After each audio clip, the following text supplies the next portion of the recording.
Est-ce que tu peux le faire de tout ton cœur? Est-ce que quelqu'un le fait de tout son cœur? Tu nous parles ce matin, Yahweh. Que tu nous enseignes. Et que nous puissions, Seigneur Dieu, grandir, croître. Ce matin, parle au cœur de chacun d'entre nous. Et le premier cœur, c'est le mien. Parle-nous, Seigneur. Montre-nous le chemin.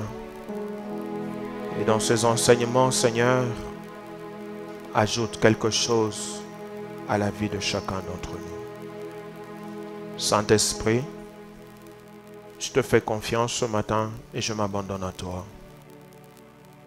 Humain, vase d'argile, j'ai besoin que tu me remplisses, que tu me tiennes, que tu me oignes et que tu passes par moi pour toucher la vie de quelqu'un et l'aider à avancer. Bénis ce temps et bénis ce moment. Au nom de Jésus-Christ, nous disons tous Amen. Allons-y dans la Bible, 1 Samuel, chapitre 1er. Trouve-le, lisons-le ensemble. Ce matin, nous allons lire à partir du verset 9. Tout ce jour, nous lisons du 1er au 8e verset. Ce matin, nous commençons au verset 9 et nous allons lire 10 versets debout ensemble. Nous honorons la parole de Dieu. Si tu es assis, tu te lèves pour honorer Dieu, pour honorer sa parole. Quelqu'un a trouvé, il dit Amen. Est-ce que tu as trouvé, tu dis Amen. Allons-y, lisons ensemble. 1, 2, 3. Anne se leva après que l'on eut mangé et bu à Silo. Le sacrificateur Élie était assis sur un siège près de l'un des poteaux du temple de l'Éternel. Et l'amertume dans l'âme, elle pria l'Éternel et versa des pleurs. Elle fit un vœu en disant, Éternel des armées, si tu daignes regarder l'affliction de ta servante, si tu te souviens de moi. Ils s'élevèrent de bon matin, et après s'être prosternés devant l'Éternel, ils s'en retournèrent et revinrent dans leur maison à Rama. Quelqu'un dit Amen. Tu peux t'asseoir. Bonjour à tout le monde. Bonjour à tout le monde. Vous allez bien? Vous allez bien? Vous allez bien? Salue ton voisin, dis-lui bonjour. Demande-lui comment ça va. Regarde l'autre voisin, dis-lui bonjour aussi. Shalom à tous ceux qui nous suivent en ligne. Que le Seigneur vous bénisse de partout où vous êtes. Ce matin, nous voulons continuer avec notre enseignement sur Anne, mère de Samuel, face à sa destinée. Nous avons dit plusieurs choses que vous pouvez retrouver sur YouTube, que vous pouvez retrouver sur Facebook. Il est difficile un matin comme celui-ci de reprendre tout ce qu'on a vu. Et je vous exhorte à revoir les vidéos sur les réseaux sociaux. Non seulement à les revoir, mais aussi à le partager. Quelqu'un est d'accord, il dit Amen. Quelqu'un est d'accord, il dit Amen. Parfois les gens partagent n'importe quoi, ils partagent les blagues, mais ne partagent pas ce qui donne la vie. Ce qui donne la vie, c'est la parole de Dieu, ce ne sont pas les blagues. Alors prends l'engagement de commencer à partager les vidéos. Il y a un homme, une femme qui peut être béni et soutenu parce qu'il peut écouter. Anne, mère de Samuel, face à sa destinée. Nous sommes sur un point intitulé « Lorsque Anne prend sa destinée en main ». David, il faut m'accompagner sous inspiration. Lorsque Anne prend sa destinée en main. Et nous avons dit une phrase importante que je voudrais répéter ce matin. Ne laisse pas ta destinée se définir et se décider dans la bouche de quelqu'un d'autre.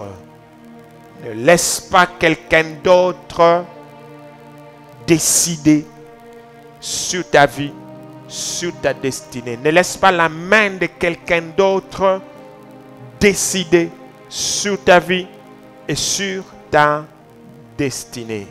Et j'insiste encore ce matin sur la pitié. La pitié ne bâtit pas une vie. La pitié ne bâtit pas une maison. Ne pense pas qu'en faisant pitié, les gens auront pitié de toi pour t'aider et te soutenir. Tout celui qui viendra te soutenir dans la pitié, sache-le et je le dis, il continuera à travailler pour te garder dans cette condition et il continuera à se moquer de toi. Anne pensait qu'en faisant pitié devant Pénina, en pleurant, Pénina pouvait la comprendre et la soutenir. Malheureusement, malgré qu'elle faisait pitié, Pénina a continué à la mortifier. Frères et sœurs, dans ce monde, ne bâtissons pas la vie sur la pitié, mais bâtissons la vie sur la puissance. Quelqu'un est là et dit Amen. Come on. Quelqu'un est là et dit Amen. Hein? Ne bâtis pas ta vie sur la pitié. Et ne laisse personne s'approcher dans ta vie ou venir t'aider parce qu'il a pitié de toi. Tout ce que tu reçois dans la pitié se termine dans la pitié. Rien que tu reçois dans la pitié ne va construire ta vie. Qu'est-ce que Anne a fait en prenant sa destinée en main? La première chose, c'est la prière. Et nous avons parlé de la prière le dimanche passé. En nous posant la question, est-ce qu'elle ne priait pas? Non, elle priait. Mais seulement cette fois-là, elle avait fait un peu plus. C'est le un peu plus qu'elle avait fait qui a produit un miracle. Et quand nous lisons, la Bible dit qu'elle est restée longtemps devant Dieu, qu'on l'a remarqué par Élie. Ça veut dire qu'avant, elle ne restait pas longtemps. Elle pouvait être là quelques minutes, elle est partie. Mais ce jour-là, elle est restée longtemps. Elle a fait un peu plus et elle a trouvé la solution. Et dimanche passé, nous nous sommes exhortés, chacun d'entre nous, dans tout ce qu'il est en train de faire un peu plus. La dose habituelle de ta prière, si elle ne donne pas de solution, si elle ne donne pas de résultats, il faut faire un peu plus au lieu d'abandonner. Quelqu'un dit Amen. Les gens abandonnent. Ils disent, j'ai beaucoup prié, je n'ai pas vu. Non. Tu as beaucoup prié, oui. Mais la dose que tu as utilisée là n'a pas donné la solution. Ce qu'il faut faire, c'est ne pas abandonner. Mais il faut faire comme Anne, il faut ajouter un peu plus. Quelqu'un dit avec moi un peu plus. Quelqu'un dit encore un peu plus. Donc dans tout ce que tu fais, dans les efforts que tu fais, dans tout ce que tu accomplis dans la vie, quand tu te rends compte que ce que tu as essayé, ça n'a pas marché, il ne faut pas laisser tomber parce que ça n'a pas marché, mais trouve comment ajouter un peu plus pour que ça marche. Et nous avons commencé à donner 5 éléments sur la prière. 5 éléments sur la prière. Le premier élément sur la prière, nous avons dit, la prière associée à la parole et à la crainte de Dieu nous assure l'ascension, nous assure la montée, nous assure le résultat, nous assure la production et elle nous assure le maintien dans la destinée. Ne prie pas pour prier, ne parlez pas seulement, tu es en train de prier, tu parles, tu dis des choses que toi-même tu ne comprends pas, qui n'ont aucun soubassement. Prie en te conformant à la parole de Dieu. Et la parole de Dieu, c'est celle que Dieu exécute dans nos vies. Jérémie, chapitre 1er, verset 12, nous l'avons lu. Il dit, et l'Éternel me dit, tu as bien vu, car je veille sur ma parole pour l'exécuter. Il ne veille pas sur les pleurs, il ne veille pas sur les larmes, il veille sur sa parole. Si tu pries en te basant sur sa parole, si tu vas devant Dieu en disant il est écrit, si tu vas devant Dieu avec ce que lui a dit, alors il est prêt à exécuter ce qu'il a dit. Et nous avons dit deuxièmement que la prière ne remplace pas le travail. elle vient soutenir la part de l'humain. Les gens pensent que quand il faut prier, il va prier 40 jours, il va prier 40 nuits, il va prier, je ne sais pas moi, 3 mois. Ce n'est pas mauvais, je ne suis pas contre ces choses. Mais je voudrais dire encore que la prière ne remplace pas le travail. Je travaille, je prie. Je prie beaucoup, je travaille beaucoup et la vie évolue. Troisième élément ce matin, je voudrais finir ça pour passer à la deuxième chose que Anne a faite. Troisième élément sur la prière. C'est par là que nous commençons ce matin. La prière ouvre les portes invisibles pour des résultats dans les visibles. La prière ouvre des portes invisibles pour des résultats dans les visibles. Quelqu'un peut-il m'expliquer comment Élie se lève, il fait une prière et le feu quitte l'invisible pour apparaître dans le visible? Ce n'est pas la science qui a fait. Ce n'est pas l'intelligence humaine qui a fait. Mais c'est parce qu'Élie a prié. Ça veut dire que la prière est capable d'ouvrir des portes dans l'invisible pour des résultats dans les visibles. Devant Dieu, ce matin, je prie pour que toutes les prières que tu feras puissent ouvrir les portes dans l'invisible et que tu aies des résultats dans le visible. Quelqu'un croit ça et dit Amen? Quatrième chose sur la prière. La prière favorise une excellente communion entre l'humain et le divin. Il n'y a pas de communion avec Dieu sans la prière. La prière favorise une excellente communion entre l'humain et les divins. La force et les exploits de Jésus sont basés sur sa communion avec Dieu. Il était en communion avec Dieu. Mais d'où lui venait cette communion? Ce n'est pas simplement parce qu'il était fils, non. C'est aussi et surtout parce que Jésus était un homme de prière. Et plus il était en prière, plus il était dans la présence du Père, il gardait sa communion avec le Père.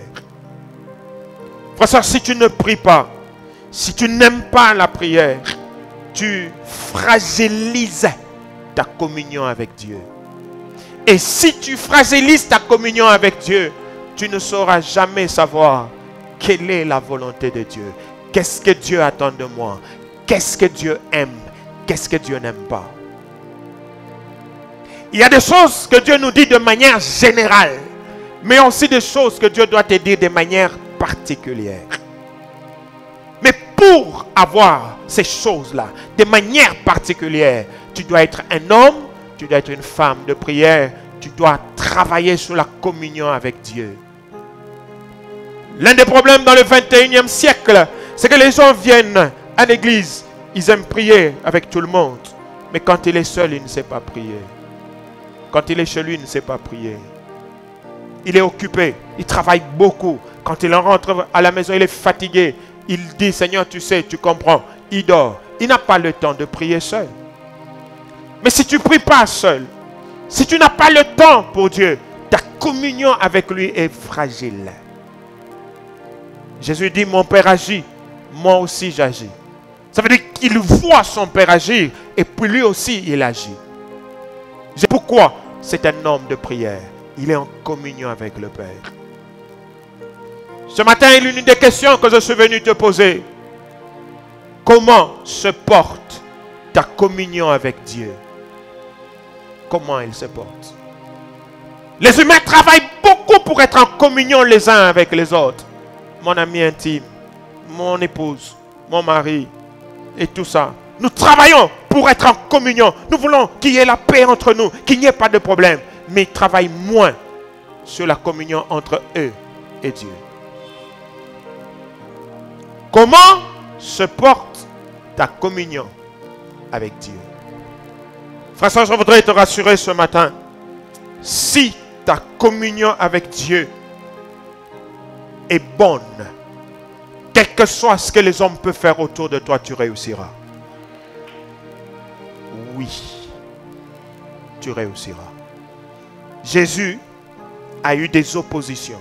Les gens se sont levés contre lui. Les gens ont voulu. Mais parce qu'il était en communion avec le Père, même si très peu de gens pouvaient le comprendre et que plusieurs ne pouvaient pas le comprendre, il a accompli sa mission. Sur cette terre, tu es venu en mission.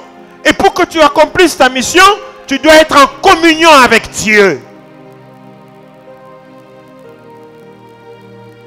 Comment se porte ta communion avec le Seigneur? La prière favorise une excellente communion entre l'humain et le divin. Pour me répondre à cette question, tu n'as qu'à regarder ta vie de prière. Comment elle est? Comment elle est? Chrétien, notre marche avec Dieu, ce n'est pas d'abord une marche collective. Elle est d'abord une marche individuelle. Que les gens sachent qu'ils ne sachent pas que tu es chrétien. Toi, tu dois le savoir et tu dois vivre ta vie chrétienne. Or, vivre la vie chrétienne, parmi les priorités, c'est la communion avec Dieu. Quelqu'un dit Amen? Quelqu'un dit Amen, hein? Nous voulons voir la gloire, nous voulons les miracles, nous voulons que Dieu agisse dans nos vies. Mais très peu de prières, très peu de moments avec Dieu. Nous exigeons à Dieu des miracles, qu'il fasse des grandes choses dans nos vies. Mais la communion avec lui est très fragile. Comment allons-nous vivre les miracles? Si nous sommes dans une église dans laquelle les gens ne prient pas, ils n'aiment pas prier. Même quand on prie à l'église, il ne vient pas. Chez lui, il ne prie pas. Comment veux-tu voir Dieu agir? La prière favorise une excellente communion entre l'humain et le divin. Regarde ton voisin, pose-lui la question. Comment est ta communion avec Dieu? Regarde l'autre voisin, dis-lui, comment est ta communion avec Dieu?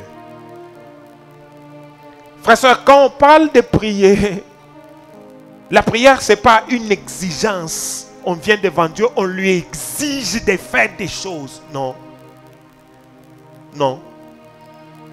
Les gens arrêtent de prier parce que quand il a commencé à prier, tout ce qu'il faisait, c'est exiger à Dieu de faire. Nous sommes faibles parce que tu es venu devant Dieu, tu as dit, je veux que tu fasses ça, je veux que tu fasses ça, et puis tu as regardé, ce n'est pas arrivé. Tu as laissé tomber. Non, ce n'est pas ça, prier. C'est pas ça.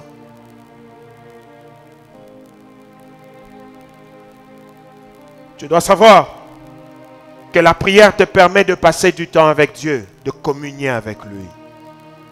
Tu lui parles, il te parle. Tu lui parles, il te fortifie. Tu lui parles, il te montre sa volonté. Tu lui parles, il te conduit. Tu lui parles, il te dirige. Tu lui parles, il t'utilise. Nous ne venons pas pour lui exiger des choses. Non. C'est vrai que nous avons des besoins. C'est vrai que nous avons des fardeaux. Mais nous venons pour mettre ces fardeaux à ses pieds. Et puis nous venons aussi nous soumettre à sa volonté. Quelqu'un dit Amen? Quelqu'un dit Amen, hein? Cinquième chose sur la prière. Cinquième élément sur la prière. La prière est une arme des faibles. La prière est une arme des faibles. Celui qui ne prie pas, en d'autres termes, est en train de déclarer à Dieu, je suis fort. Je peux résoudre les problèmes moi-même. Je peux le faire seul.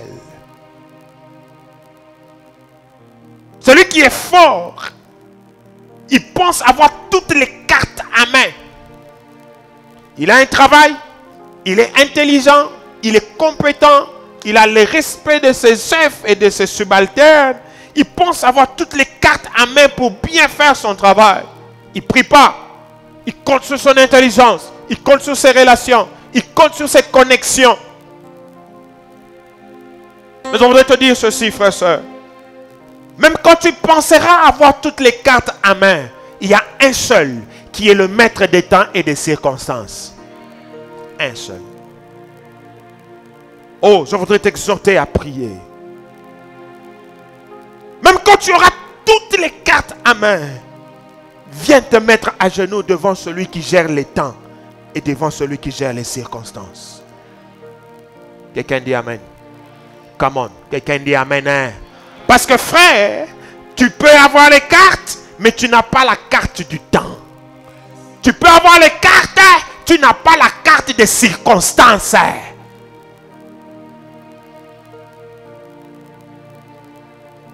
La prière, c'est pour les faibles. Des gens qui reconnaissent que je n'ai pas toutes les cartes à main. Je peux sembler les avoir. Mais puisque la carte du temps et des circonstances peuvent m'échapper, alors je prierai Dieu. Il est écrit dans Proverbe, ne te vante pas du lendemain, car tu ne sais pas ce qu'un jour peut enfanter. Quelqu'un me donne un amen. Comment? Quelqu'un me donne un amen. Je peux avoir toutes les cartes et dire demain ça va marcher. Je vais y arriver. Mais tu ne sais pas ce qu'un jour peut enfanter. C'est pourquoi je prierai toujours. Alléluia. Est-ce qu'il y a un faible ici? Il dit Amen. Prie pas parce que tu as peur. Non, prie parce que le temps et les circonstances dépendent de Dieu. Je viens prier pour qu'il me donne la carte des temps, qu'il me donne aussi la carte des circonstances. À ce moment-là, je vais avoir toutes les cartes et les choses marcheront comme je le veux. La prière est une arme des faibles. La prière est une arme de celui qui est humble. Il n'y a que l'orgueilleux qui pense tout connaître et tout savoir. Il n'y a que l'orgueilleux qui pense tout maîtriser. Il y a des gens, pour avoir des enfants, qui ont fait ce qu'on appelle l'insémination artificielle. Ils ont appris que ça marche. Mes frères et mes sœurs, et même dans l'insémination artificielle, celui qui a les cartes des temps et des circonstances, c'est Dieu. Il y en a qui ont fait, qui ont refait, qui ont refait. Ça n'a jamais marché. Je t'exhorte ce matin à aimer la prière, à t'humilier devant Dieu, parce que lui, il a toutes les cartes que toi, tu n'as pas. Quelqu'un dit Amen. Tu peux compter sur un homme. Tu peux compter sur les promesses d'un homme. Il est bien élevé. Gloire au Seigneur.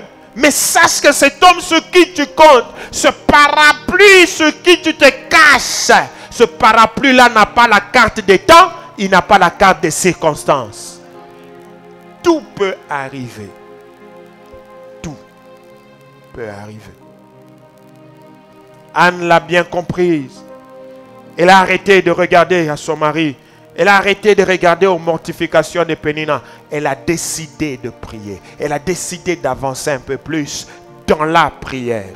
Elle a décidé d'oublier la nourriture et les autres choses, d'avancer un peu plus dans la prière. Son mari avait une très bonne volonté, très bonne disposition pour qu'elle tombe enceinte, mais elle ne pouvait pas. Elle a arrêté de le regarder. Elle a regardé au maître des temps et au maître des circonstances. Je prie Dieu ce matin que le maître des temps et des circonstances se lève dans la vie de quelqu'un au nom de Jésus de Nazareth. Là où la carte de temps t'a échappé, que Dieu te donne la carte de temps. Là où la carte des circonstances t'a échappé, que Dieu t'ajoute la carte des circonstances au nom de Jésus de Nazareth. Je prierai parce que je sais que je n'ai pas toutes les cartes. Je prierai encore. Deuxième chose que Anne fait, à part la prière. Deuxième chose que Anne fait, à part la prière. Regarde d'abord ton voisin, dis-lui aime la prière. Regarde l'autre voisin, dis-lui aime la prière. Je suis en train d'enseigner, ça veut dire que toi et moi nous participons. Regarde l'autre voisin, dis-lui aime la prière. Il y a des gens quand on prie d'or. Aime la prière. Deuxième chose que Anne fait. Anne fait un vœu. Le vœu. Ce matin, je vais te parler du vœu. Anne fait un vœu. En dehors de la prière, en prenant sa destinée en main, Anne fait ce que Pénina n'a pas fait. Anne fait ce que Elkana n'a pas fait. Elle fait un vœu à Dieu.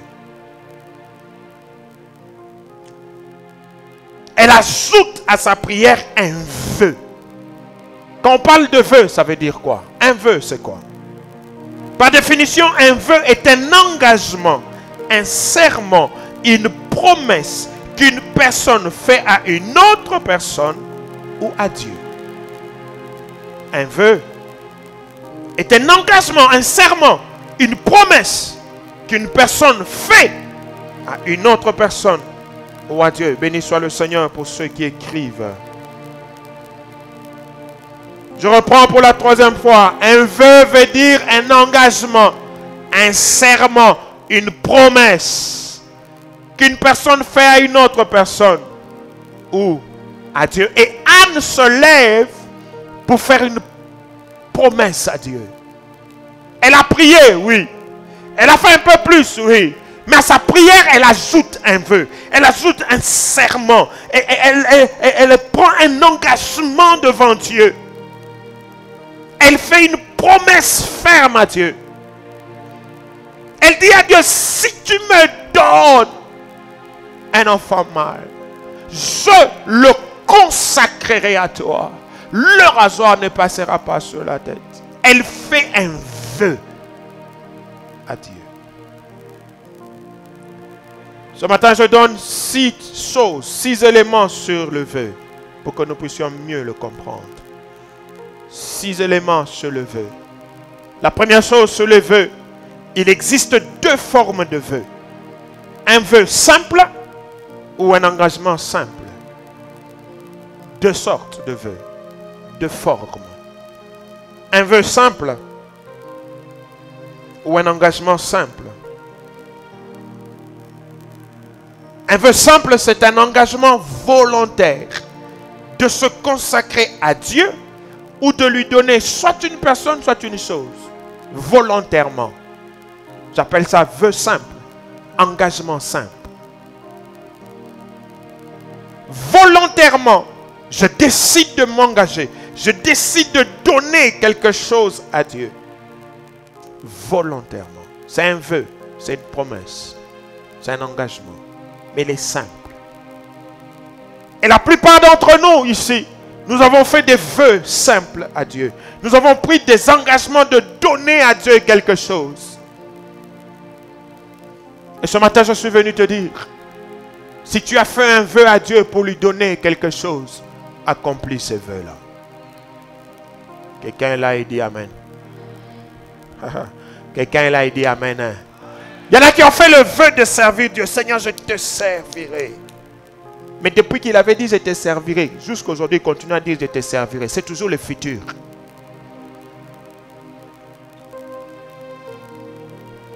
Dieu attend que tu accomplisses le vœu simple que tu as fait.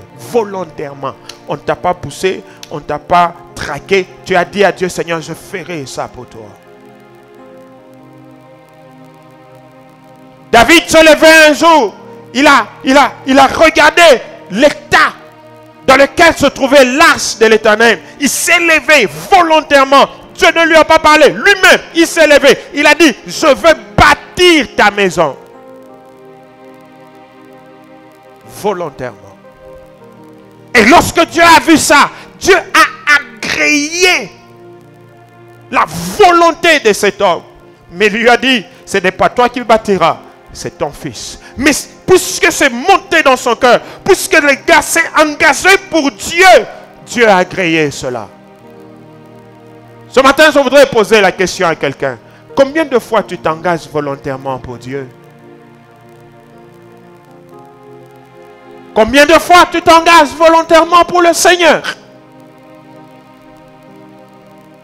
Dans la plupart des cas, nous prions seulement beaucoup, mais aucun engagement pour Dieu. Aucun. Aucun. je te servirai. On ne le sert pas.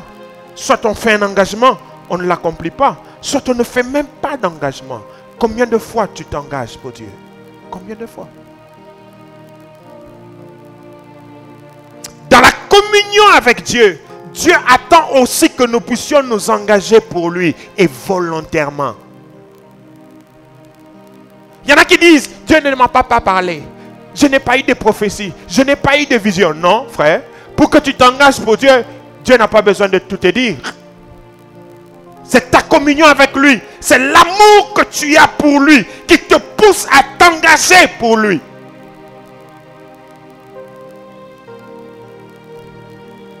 Quelqu'un dit Amen.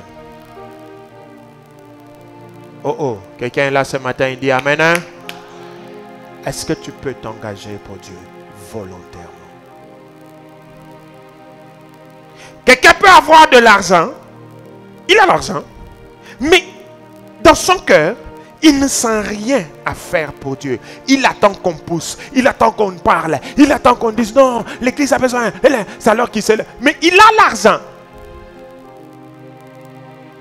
David n'a pas attendu l'appel des fonds. David n'a pas attendu une exhortation. Il a vu que la maison de Dieu avait un problème, que l'arche de l'alliance avait un problème. Et il savait qu'il avait les moyens. Il s'est dit non, non, non, non, non, non, je dois faire quelque chose pour mon Dieu.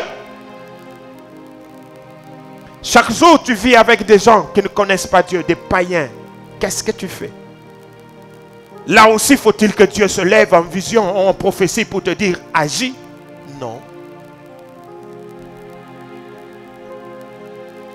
Engagement simple, c'est un engagement volontaire. Il n'y a pas de contrainte, il n'y a rien du tout. Je m'engage simplement parce que j'aime Dieu, parce que je suis en communion avec lui. Je veux le servir.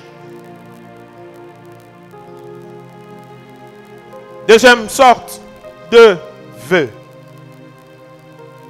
Deuxième sorte de vœu. Dans le premier sorte, tu peux retrouver ça dans Nombre chapitre 6, verset 1er. Qui parle du vœu de Naziréa. Quelqu'un se lève et il dit, pendant cette période, je me consacre à Dieu. On appelle ça le Naziréa. Il ne coupe pas les cheveux. Il coupe pas, il ne fait rien du tout. Il est comme ça. Il se consacre à Dieu. Il s'éloigne du mal. Il s'éloigne des gens. Naziréa. C'est un vœu que tu retrouves dans la Bible. Nombre 6, à partir du premier verset. Deuxième sorte de vœu. C'est un vœu conditionné ou un engagement conditionné. Dans cet engagement conditionné, c'est que je dis à Dieu, si tu fais, je fais. Il y a une condition. Et Anne a fait ce vœu conditionné. Si tu me donnes, je fais.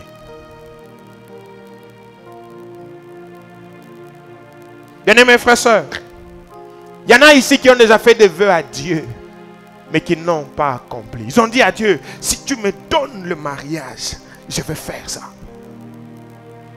Si tu me donnes le travail, Seigneur, si tu me donnes le travail, je vais faire. Si je finis mes études, je vais faire. Mais très peu ont accompli ce qu'ils ont dit à Dieu. Un vœu conditionné. Tu fais, je fais. Si tu fais, je fais. Quelqu'un est là et dit Amen. Quelqu'un est là et dit Amen. J'ai dit, il y a combien de sortes de vœux? Come on, j'enseigne, n'est-ce pas? Il y a combien de sortes de vœux? Le premier? Pardon? Simple. Le deuxième? Conditionné. Il est conditionné. Il y a une condition. Tu fais, je fais. Deuxième élément sur le vœu. Un vœu a souvent deux parties. Un vœu a souvent deux parties. La première partie, c'est la demande de l'homme. Dans le si. La première partie, c'est la demande de l'homme. Un vœu a souvent deux parties. La première partie, la demande de l'homme. Par exemple, pour Anne, elle demande à Dieu que Dieu regarde son affliction. Que Dieu se souvienne de lui et ne l'oublie pas. Et que Dieu lui donne un enfant mâle. Ça, c'est la demande de Anne. dans son vœu. Jacob fait la même chose. Genèse chapitre 28, versets 20 à 22. Quand il voit l'échelle, les anges montant, descendant, il se lève, il fait une prière. En fait, il fait un vœu devant Dieu.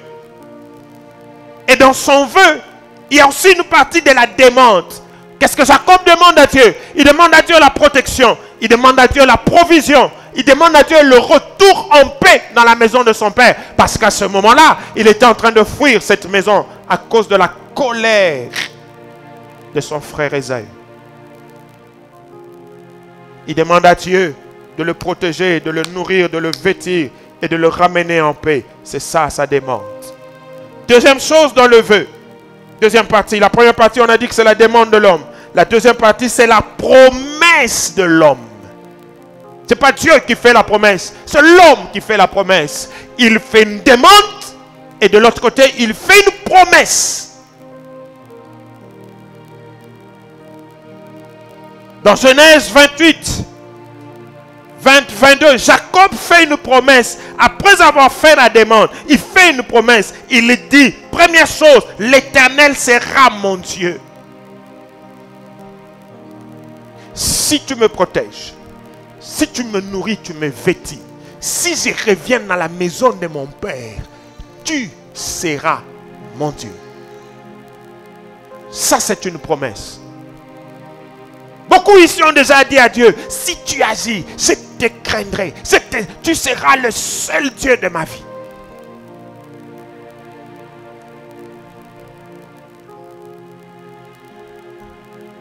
Et la promesse de Jacob, la deuxième qu'il fait, il dit, je te donnerai la dîme de tout.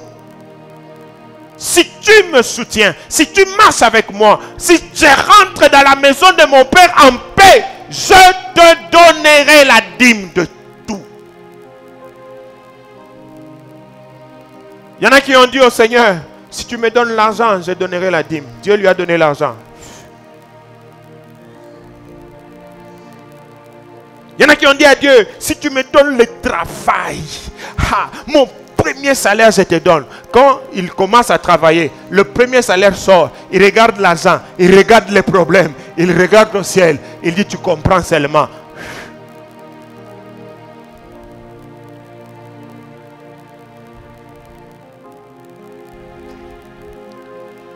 Jacob dit, je te donnerai la dîme de tout. Anne fait une promesse.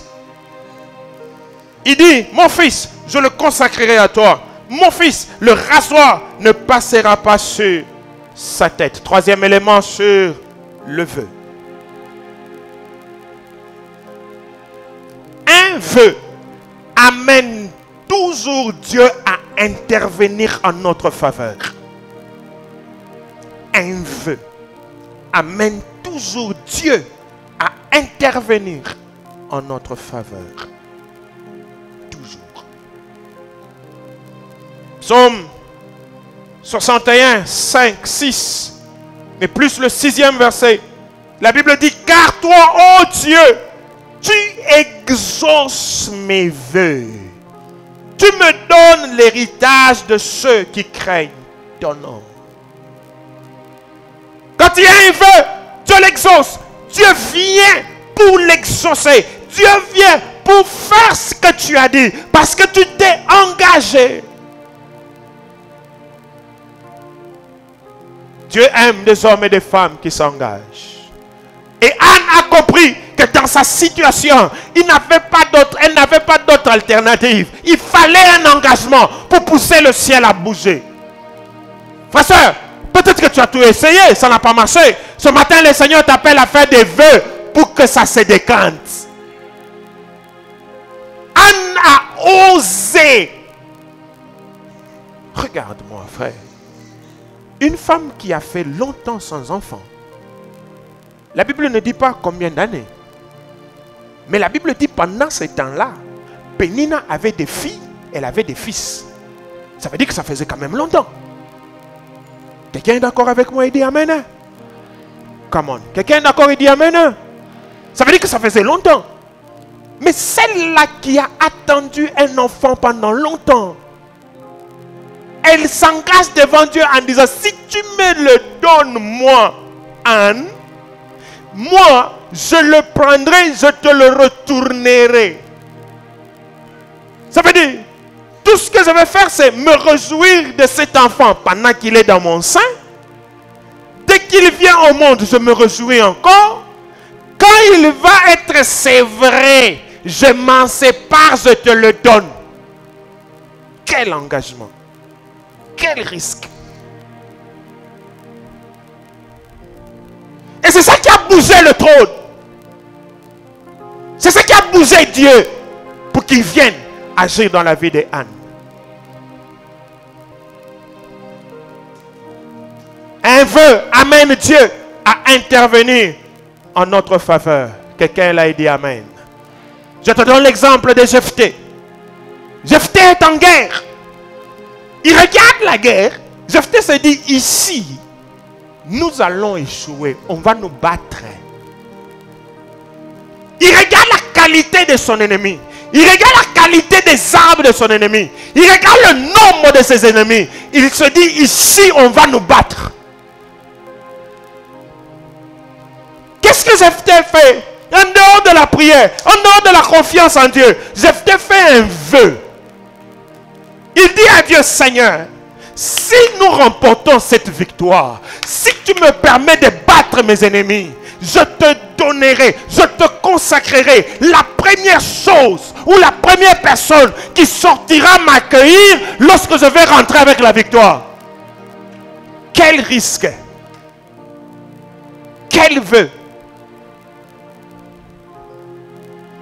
Mais parce que Jephthé dit ça, le ciel s'ouvre. Le gars bat ses ennemis malgré que ses ennemis semblent être supérieurs à lui. Il remporte la victoire. Pourquoi? Il a fait un vœu. Dieu exaucant les vœux, il est venu intervenir en sa faveur. Quelqu'un l'a dit amen. Come on. Quelqu'un l'a dit amen. Hein? Quatrième chose sous le vœu.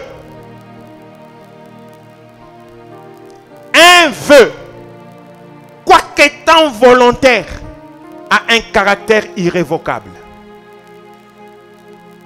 Irrévocable. Quoique volontaire, je me lève, je calcule, je regarde, et puis je dis, Seigneur, si tu fais, je fais, c'est volontaire. Mais quand je fais le vœu, il est irrévocable. Parfois les gens se sont levés pour faire des vœux, et puis après il a changé. Oh, non, non, vœu irrévocable.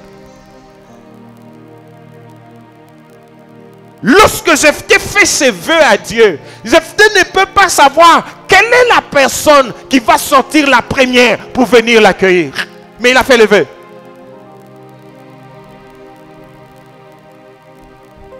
Le vœu aura toujours un caractère irrévocable. Frère, soeur, tu as fait des vœux à Dieu. Tu as dit à Dieu, si tu fais, je vais faire. Il a fait, tu n'as pas fait. Tu as dit à Dieu, je m'engage pour te servir. Tu ne les sers pas. Tu donnes des raisons. Seigneur, tu vois mon travail. Je travaille, je quitte à 18h. Je ne sais rien faire pour toi. Tu as fait des vœux, mais tu n'as pas résolu.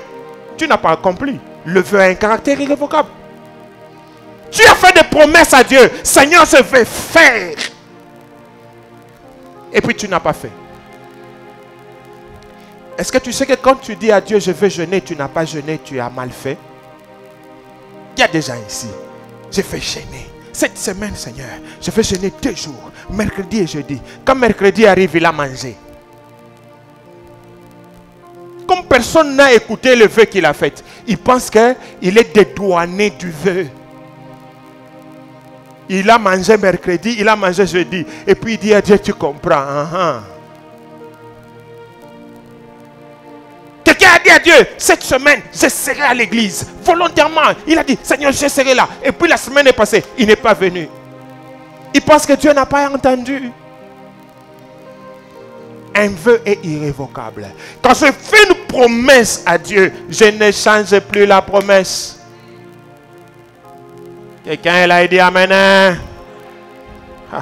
Quelqu'un l'a dit amen. Caractère irrévocable. Caractère irrévocable.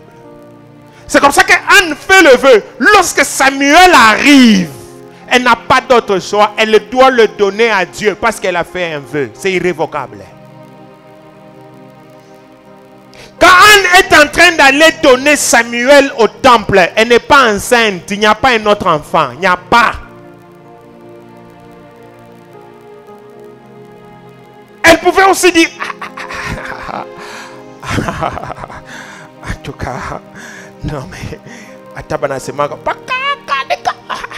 Elle pouvait dire et garder l'enfant. Je suis venu te dire ceci. Tout ce que tu as promis à Dieu que tu ne lui as pas donné ne produira rien dans ta vie. Dis amen. Oh. Ça ne produira rien. Si tu as promis à Dieu de lui donner l'argent, de lui donner ceci, tu n'as pas donné cet argent-là. Regarde très bien comment ça se termine. Ça ne produit rien. Un homme dans une ville, la ville de Kinshasa, vient d'un voyage d'affaires avec beaucoup d'argent. Quand il atterrit dans la ville, c'est l'heure du culte. Il se dit, je dois aller à l'église. Mais il se dit, si je vais avec l'argent ici à l'église, je risque de donner tout l'argent dans les offrandes, dans les dîmes, dans tout ce qui se passe à l'église là. L'argent va se terminer. Qu'est-ce qu'il fait?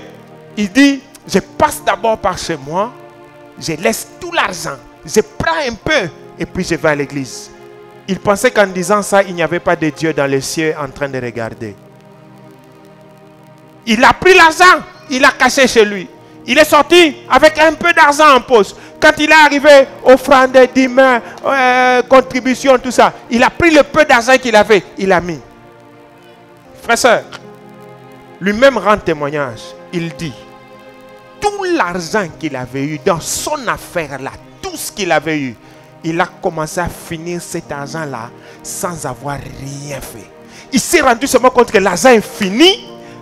Il n'a rien fait. Il s'est demandé, j'ai fait quoi avec l'argent? L'argent est terminé.